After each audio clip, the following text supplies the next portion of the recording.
గత 3 నెలలుగా ఆదోనిలో కౌన్సిల్ సమావేశాలు జరగలేదు. జరగకపోవడానికి కారణం వైస్ చైర్మన్లు మా కుర్చీలు వేయలేదని, తగిన గౌరవం ఇవ్వలేదని కౌన్సిలర్లందరూ కూడా బాయ్కాట్ చేశారు. 2 సార్లు బాయ్కాట్ చేశారు. అంటే 3 నెలల పాటు ఆదోని కౌన్సిల్లో ఇవ్వాల్సిన అనుమతులన్నీ కూడా ఆగిపోయినాయి. 3 నెలల అభివృద్ధిని అడ్డం పడిన ఘనత ఈ వైఎస్ఆర్సీపీ కౌన్సిలర్ అధ్యక్ష. నేను చాలా క్లియర్గా ఉన్నా, మున్సిపాలిటీకి ప్రజలు డబ్బులు కడతా ఉన్నారు. ఇంటి పన్ను రూపంలోనో, కొళాయి పన్ను రూపంలోనో, ఖాళీ ఇంటి స్థలం రూపంలోనో ఏదో రకంగా డబ్బులు కడతా ఉన్నారు. డబ్బులు కట్టి మాకు సేవలు ఇవ్వండి అంటా ఉన్నారు. మన దగ్గర డబ్బులు ఉన్నాయి, ప్రభుత్వం డబ్బులు ఇచ్చింది. కేంద్ర ప్రభుత్వం, మీకు అందరికీ అర్థం కావాలి, కేంద్ర ప్రభుత్వం గత సంవత్సరంగా నేరుగా ఆర్థిక సంఘం నిధులు, 15వ ఆర్థిక సంఘం నిధులు 19 కోట్ల రూపాయలని మున్సిపాలిటీ అకౌంట్లో వేసింది. దీంట్లో టైడ్ నాన్ టైడ్ ఉంటాయి. మళ్ళీ అంటే 19 కోట్ల రూపాయల్లో 30% నిధుల్ని మనం మంచినీళ్ల కోసం ఖర్చు పెట్టాలా, తాగునీటికి వ్యవస్థ కోసం ఖర్చు పెట్టాలా, 30% పారిశుద్ధ్యానికి ఖర్చు పెట్టాలా, మిగిలిన దాన్ని అవసరాలకు, రోడ్లకో డ్రైనేజీలకో వాడుకునే అవకాశం, వెసులుబాటు ఉంటుంది అధ్యక్ష. ఇన్ని కోట్ల రూపాయలు మున్సిపాలిటీకి నరేంద్ర మోదీ గారు నేరుగా వేసిన, ప్రభుత్వం సహకరించడానికి సిద్ధంగా ఉన్న, కేవలం ఆదోని కౌన్సిల్లో వైఎస్ఆర్సీపీ కౌన్సిలర్లు అడ్డుపడటం వల్ల ఈరోజు పనులు చేయలేకపోతున్నాం అధ్యక్ష. ఇది చెప్పడానికి నేను మొహమాట పడను. ఎందుకంటే మేము మెజారిటీ ఉన్నాం, మా మాట నెగ్గాల. మేము మెజారిటీ ఉన్నాం, మీరు వేరే పార్టీలో గెలిచారు కాబట్టి మీరు అభివృద్ధి చేస్తే మీకు మంచి పేరు వస్తుంది కాబట్టి మేము అనుమతులు ఇవ్వము. మీకు అనుమతి ఇస్తే మీకు పనులు జరిగితే మాకేమొస్తుంది? ఇటువంటి ఆలోచనలు సరైందా అని సూటిగా ప్రశ్నిస్తా ఉన్నా. వీటి వల్ల ఊరు నష్టపోవట్లేదా అని సూటిగా ప్రశ్నిస్తా ఉన్నా. నేను గెలిచిన తర్వాత చెప్పాను అధ్యక్ష, అయ్యా నేను టీడీపీ కాదు, జనసేన కాదు, బీజేపీ కాదు, అలా చూడకండి నన్ను. ఆదోని అభివృద్ధి పార్టీ నుంచి గెలిచినటువంటి ఎమ్మెల్యేగా చూడండి, దయచేసి నన్ను సహకరించండి. ఆదోని అందరూ కలిసి అభివృద్ధి చేసుకుంటాం. డబ్బులు తెచ్చే బాధ్యత నాది, అనుమతులు ఇచ్చే అవకాశం మీది. ఎందుకంటే కౌన్సిల్లో మీరు మెజారిటీ ఉన్నారు, మా దగ్గర లేరు మనుషులు. ఇప్పుడు వచ్చారు అధ్యక్ష, 4 కౌన్సిలర్లు మా దగ్గర ఇప్పుడున్నారు. 4తో నేనేం చేయగలుగుతాను? నేను మీ ద్వారా ప్రజలకు విజ్ఞప్తి చేస్తా ఉన్నా. ప్రజలు కూడా ఆలోచన చేయండి దయచేసి. ఉన్న వైఎస్ఆర్సీపీ కౌన్సిలర్లు మెజారిటీ ఇక్కడ ఉంటే, ఒకే ఒక కౌన్సిలరు అక్క టీడీపీ నుంచి ఉంటే, తెచ్చిన డబ్బుల్ని, ప్రభుత్వం ఇచ్చిన డబ్బులని, బ్యాంకులో ఉన్న డబ్బుల్ని ఈరోజు ఖర్చు పెట్టలేని దుస్థితి ఈ వైఎస్ఆర్సీపీ పార్టీ వల్ల వచ్చిందని ప్రజలకు సమాధానం చెప్తున్నారు అధ్యక్ష. ఎందుకంటే ప్రజలు పొద్దున్నలేసి వచ్చి అడుగుతారు. ఇప్పుడు చివరికి ఏ పరిస్థితి ఉందంటే ఆలోచన చేయాలి. పొద్దున్నలేసి జనాలు మన దగ్గరికి వస్తూ ఉంటారు, మాకు రోడ్డు కావాలా, డ్రైనేజ్ వేయాలా, మంచినీళ్ళు కావాలా, ట్యాప్ ఇవ్వాలా అంటున్నారు. అంతెందుకు చివరికి అక్క వాళ్ళు కూడా కౌన్సిలర్, సాక్షాత్తు కౌన్సిలర్ దగ్గరికి చెప్తా ఉన్నారు, అన్నా ఇది రావట్లేదు, అది రావట్లేదు, మేము మా వార్డులో మేము పనులు చేయలేకపోతా ఉన్నా అంటున్నారు. అక్క మీ అందరికీ సమాధానం చెప్తా ఉన్నా, మీరు మీ వార్డులో పని చేసుకోలేకపోవడానికి, పెద్దమ్మ వాళ్ళ వార్డులో కనీసం నీళ్లు ఇవ్వలేకపోవడానికి, రోడ్డు వేయలేకపోవడానికి, డ్రైనేజ్ చేసుకోవడానికి మీ సహచర వైఎస్ఆర్సీపీ కౌన్సిలర్లు కారణం కాదా అని ఒకసారి మీరు ఆలోచన చేసుకోవాల్సిన అవసరం ఉంది. దీని గురించి ప్రజలు కూడా అర్థం చేసుకోవాలి. రోజు 15 గంటలు కష్టపడతా ఉన్నా, ప్రభుత్వాన్ని ఒప్పిస్తా ఉన్నా, మంత్రుల చుట్టూ కాళ్ళెరిగేలాగా తిరుగుతా ఉన్నా, ముఖ్యమంత్రి గారిని, ఉప ముఖ్యమంత్రి గారిని కన్విన్స్ చేసుకుంటా ఉన్నా, డబ్బులు తెస్తా ఉన్నా. డబ్బులు తెచ్చిన తర్వాత ఖర్చు పెట్టలేకపోతా ఉన్నా, ప్రజలకు మంచి చేయలేకపోతా ఉన్నా. కేవలం ఈ కౌన్సిల్లో, మున్సిపాలిటీ కౌన్సిల్లో అత్యధికంగా వైఎస్ఆర్సీపీ కౌన్సిలర్ ఉండడమే ఈ ఊరికి అడ్డం అధ్యక్ష. ఈ ఊరు బాగుపడడం వీళ్ళకి ఇష్టం లేదు, ఈ ఊరిలో అభివృద్ధి జరగడం వీళ్ళకి ఇష్టం లేదు, ఈ ఊరిలో మంచి పనులు జరగడం ఇష్టం లేదు. ఏ పని పెట్టినా అడ్డం చెబితే నేను ఎలా ముందుకు తీసుకెళ్తాను ఈ ఊరిని, నేను హామీలను ఎలా నెరవేర్చుకోగలుగుతానో ఒకసారి అర్థం చేసుకోండి అధ్యక్ష. నేను ప్రజలకు సమాధానం చెప్తా, నేను ఎవరికి సమాధానం చెప్పాల్సిన పని లేదు. నన్ను ఓటేసి గెలిపించిన ప్రజలకు నేను తప్పనిసరిగా సమాధానం చెప్పాల్సిన అవసరం ఉంది కాబట్టి సమాధానాలు చెప్తా ఉన్నా. రెండోది, అన్నిటికంటే ముఖ్యమైన విషయం చెప్తాను అధ్యక్ష. వైఎస్ఆర్సీపీ వైస్ చైర్మన్లు కానీ కౌన్సిలర్లు కానీ చాలా పెద్ద పెద్ద మాటలు మాట్లాడారు అధ్యక్ష. ఏమయ్యా అధికారులు అడుగుతా ఉన్నారు, ఏమయ్యా ట్యాక్స్ ఎంత కలెక్ట్ చేస్తా ఉన్నావు, ఎంత ఖర్చు పెడతా ఉన్నావు, ట్యాక్స్ కలెక్ట్ చేయడం చేత కాదుగా అని అధికారులు దబాయిస్తున్నారు అధ్యక్ష. దీన్ని కూడా ప్రజలు ఒకసారి ఆలోచన చేయాల్సిన అవసరం ఉంది. ఈ ప్రజలు ఒక్కసారి అర్థం చేసుకోండి. ఈ పేపర్ని నా ఫేస్బుక్లో, నా సోషల్ మీడియాలో కూడా పెడతానండి, ఒకసారి చూడాలి. ఇది ఆదోని మున్సిపాలిటీలో ward members properties tax details. అంటే ఇక్కడ కూర్చున్నటువంటి, మనం ఎక్కడో ఉన్నటువంటి మనుషుల గురించి మాట్లాడుతున్నాం అధ్యక్ష. ఈ హాల్లో కూర్చున్నటువంటి వైఎస్ఆర్సీపీ కౌన్సిలర్లు ఎంత మున్సిపాలిటీకి బకాయి పడ్డారో ఒక్కసారి ప్రజలు కూడా తెలుసుకోవాలి అధ్యక్ష. నేను కొన్ని పేర్లు చదువుతాను చూడండి.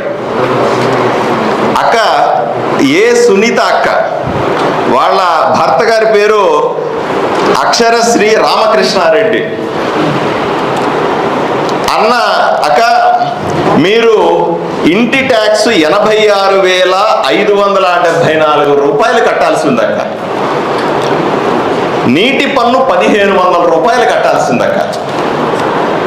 అలాగే ప్రతి ఒక్క విషయానికి కూడా అధికారులు దబాయిస్తాడు. ఎవర్రా ట్యాక్స్ కట్టండి, ఇది న్యాయం అది న్యాయం అని గొప్పలు చెప్తా ఉంటాడు. మా అన్న నరసింహులన్న, బి నరసింహులు గారు వైస్ చైర్మన్ గారు సాక్షాత్తు 19,712 రూపాయలు ట్యాక్స్ కట్టాల్సి ఉంది. 7,500 రూపాయల నీళ్లకు సంబంధించిన ట్యాక్స్ కట్టాల్సింది. అంటే మా నరసింహులన్న, వైస్ చైర్మన్ అన్న, వైఎస్ఆర్సీపీలో ప్రముఖ నాయకుడు, గొంతెత్తి అధికారులను దబాయిస్తాడు, ఇన్ని చేస్తాడు. 5 సంవత్సరాలుగా ఆయన ఇంటికి వస్తున్న నీళ్లకు పన్ను కట్టలేదు అధ్యక్ష. దీనికి ప్రజలకు సమాధానం చెప్పరా అని అడుగుతా ఉన్నా. కడుపు రగిలిపోతుంది అధ్యక్ష. అలాగే ఇంకొక వైస్ చైర్మన్ గారు ఇక్కడ ముల్లా అహ్మద్ గౌస్ గారు, ఆయన 4,590 రూపాయలు ఇంటి పన్ను కట్టాల్సి ఉంది. 1,500 రూపాయలు ఆయన నీటి పన్ను కట్టాల్సి వచ్చింది. అంటే 5 అంటే సంవత్సరానికి 750 రూపాయలు, 6 నెలలకు ఒకసారి 750 రూపాయలు ట్యాక్స్ కట్టాల్సి వస్తే సంవత్సరంగా ఆయన ట్యాక్స్ కట్టలేదు. చెప్తాను. ప్రేమ రాజేశ్వర్ రెడ్డి గారు వైఎస్ఆర్సీపీ చెప్పినవన్నీ మీరు విన్న తర్వాత ఎవరు మీడియా వాళ్ళు ఎవరు ఎక్కడ పోతారు అన్నింటిలో సమాధానం చెప్తారు. ఎమ్మెల్యే గారు దానికి సమాధానం చెప్పి ఎక్కడి మనం వెళ్ళాలి. సంతోషం. సమాధానం చెప్పాలనే అడుగుతున్నాను అధ్యక్ష. సమాధానం చెప్పకూడదని అడుగుతామా కదా? ఇది నేను పెడుతున్నది ఓపెన్ డాక్యుమెంట్ అధ్యక్ష, ఇది ఓపెన్ డొమైన్ లో ఉన్న డాక్యుమెంట్. దీన్ని అడుగుతున్నాను. దయచేసి నేను అడుగుతున్న ప్రశ్నలకన్నింటికీ కూడా వీళ్ళు ప్రజలకు సమాధానం చెప్పి తీరాల. తలుపులు వేసేయండి చెప్తాను. వీళ్ళు సమాధానాలు చెప్పకుండా బయటకు పోవడానికి కూడా లేదని నేను ప్రజల వైపు నుంచి నేను అడుగుతా ఉన్నాను అధ్యక్ష. ఇక్కడ తేల్చుకొని కానీ బయటకు పోవడానికి లేదు. ప్రజలు అడుగుతా ఉన్నారు బయట. ఈ డోరు దాటితే ప్రజలు అడుగుతారు, కాలర పట్టుకుంటారు. నేను ప్రజలను కూడా అడుగుతా ఉన్నా, ఈ డాక్యుమెంట్ పెడతా ఉన్నా. ఇంకా ఎవరన్నా సమాచారం కావాలంటే మున్సిపల్ ఆఫీస్ చూసి తెలుసుకోండి. మీ వార్డుల్లో కౌన్సిలర్లు కాలర్ పట్టుకోండి. ఎందుకు ట్యాక్స్ పే చేయలేదో అడిగి తీరాల్సిన బాధ్యత, ఆ బాధ్యత తీసుకోవాల్సిన ప్రజలందరినీ కూడా అడుగుతా ఉన్నా. ఇక ప్రేమ రాజేశ్వర్ రెడ్డి గారు 12,366 రూపాయలు ట్యాక్స్ కట్టాలి. సిందే బి సైదాని బి అక్క 17,608 రూపాయలు ట్యాక్స్ కట్టాల్సిన అవసరం ఉంది.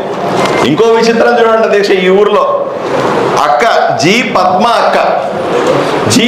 అక్క ఎవరంటే ఈ ఊర్లో పెద్ద మనిషిగా చలామణి అవుతున్నటువంటి రమేష్ యాదవ్ అనేటువంటి కాంగ్రెస్ లీడర్ ఇన్ఛార్జ్ అధ్యక్ష. ఇక్కడ ఆయన గతంలో ఎమ్మెల్యే కూడా పోటీ చేసినారు. ఆయన పెద్ద పెద్ద మాటలు మాట్లాడుతూ ఉంటాడు, ప్రెస్ మీట్లు పెడతా ఉంటాడు. ఆయన సాక్షాత్తు రాసుకోవాలి, సాక్షాత్తు 2,18,526 రూపాయలు మున్సిపాలిటీకి ట్యాక్స్ కట్టకుండా ఎగ్గొట్టినాడు.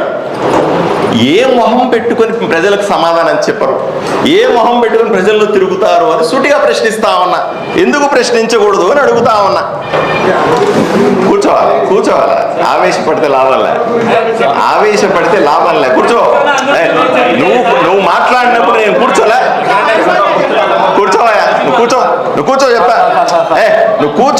నువ్వు కూర్చోవాలి. నువ్వు మాట్లాడినంతసేపు నువ్వు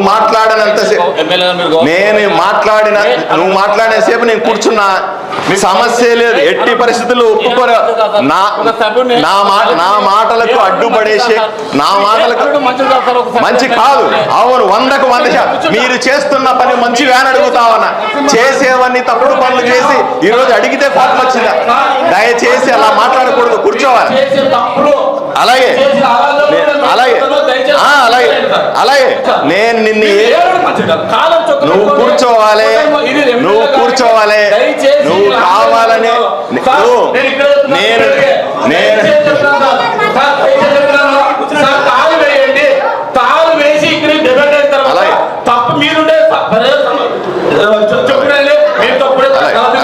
నన్ను చెప్పని. అలాగే నేను అన్పార్లమెంటరీ ఏం వాడను, నేను అన్పార్లమెంటరీ వాడను. సరే కూర్చోండి. అలాగే నన్ను మాట్లాడిన తర్వాత అలాగే కౌన్సిలర్ సమాధానం చెప్తే అంతకుమించి కావాల్సింది ఏముంది కదా. అలాగే ఫయాజ్ అహ్మద్ గారు 20,504 రూపాయలు. అక్క అడగాలనే కదా, అడగాలనే. ఇప్పుడు చూడండి అధ్యక్ష, ఇప్పుడు నేనేమి ఎక్కడి నుంచో వచ్చి అబద్ధాలు మాట్లాడతాను.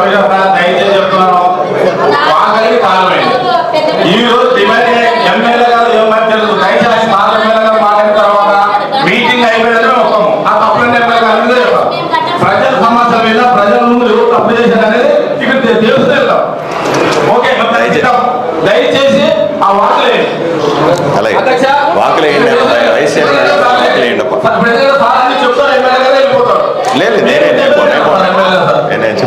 నేను వెళ్ళను. నేను చెప్పిందని మీరు విన్నప్పుడు మీరు చెప్పేదంతా నేను వినే కదా మళ్ళీ సమాధానం చెప్పుకోవాలి కదా. నేను పర్ఫెక్ట్ చర్చ జరగాలనే, ప్రజలు తెలుసుకోవాలనే మాట్లాడుతా ఉన్నా. అర్థమైనా? రైట్ అధ్యక్ష. ఈ 3 నెలల కౌన్సిల్ గొడవ మీకు తెలిసిందే, కుర్చీల గొడవ, కింద కూర్చొని నేను రాజీ పడ్డాను అధ్యక్ష. మేమైతే మాకు సపరేట్గా సీట్లు లేవు, ఎమ్మెల్యే గారికి సపరేట్ సీట్లు అంటే ఒకటి అర్థం చేసుకోవాలి. చట్టంలో, పార్లమెంటరీ చట్టంలో నెక్స్ట్ టైం బుక్ తెచ్చిస్తాను అధ్యక్ష అందరికీ. నా దగ్గర బుక్ లేదు కాబట్టి కాంప్రమైజ్. నెక్స్ట్ టైం బుక్ తెచ్చిస్తాను అధ్యక్ష. ఆ బుక్లో శాసనసభ్యుడికి ప్రత్యేక స్థానం ఇవ్వాలి అని రాసి ఉంది అధ్యక్ష. పర్ఫెక్ట్గా ఉంది చట్టం ఉంది. ఆ చట్టం నాకు తెలిసి కూడా నాకు వేరే సపరేట్గా చైర్ వేసి టేబుల్ వేసి కూర్చోబెట్టాలన్న చట్టం ఉన్నప్పటికీ కూడా నేను సభను నడపాలన్న ఏకైక ఉద్దేశంతో 3 నెలలుగా సభ నడపట్లేదు. కనీసం ఈ మంత్ కూడా సభ నడకపోతే, బడ్జెట్ని మనము పూర్తి చేయలేకపోతే 1 సంవత్సర కాలం మళ్ళీ ఇబ్బంది పడాల్సి వస్తుంది. ఎందుకంటే బడ్జెట్ ఆమోదించకుండా 1 రూపాయి కూడా మున్సిపాలిటీ ఖర్చు పెట్టడం సాధ్యం కాదు. ఆ ఉద్దేశంతో నేను ఈరోజు రాజీ పడి వెనక సీట్లో కూర్చున్నాను, మళ్ళీ అడిగితే ముందు సీట్లో కూర్చున్నాను, ఇక్కడికి వచ్చి వీళ్లతో పాటే కూర్చున్నా అధ్యక్ష, అంతే తప్ప చట్టంలో లేదని. అదే సందర్భంలో మళ్ళీ చెప్తా ఉన్నా, వైస్ చైర్మన్ అనే పదవే రాజ్యాంగ పరిధిలో లేదు అధ్యక్ష. ఆ విషయం మీరు అర్థం చేసుకోవాలన్న. వైస్ చైర్మన్ ఉంటారు, సభ్యులే ఉంటారు సార్. వైస్ చైర్మన్ అనేది అడ్మినిస్ట్రేటివ్ పోస్టే తప్ప, పొలిటికల్ పోస్టే తప్ప, అది రాజ్యాంగబద్ధమైన పోస్ట్ కాదు సార్. దానికి ప్రత్యేకంగా కుర్చీలు ఉండవు సార్. ఆ విషయం నాకు తెలుసండి, చట్టం నేను చదువుకున్నాను. అయినప్పటికీ కూడా వాళ్ళతో పాటుగా కూర్చొని ఈరోజు బడ్జెట్ని పూర్తి చేయాలి, ఈరోజు ఎంతో కొంత ప్రజలకు మంచి చేయాలన్న ఉద్దేశంతో రాజీ పడ్డారన్న విషయాన్ని అర్థం చేసుకోవాల్సిన అవసరం ఉంది.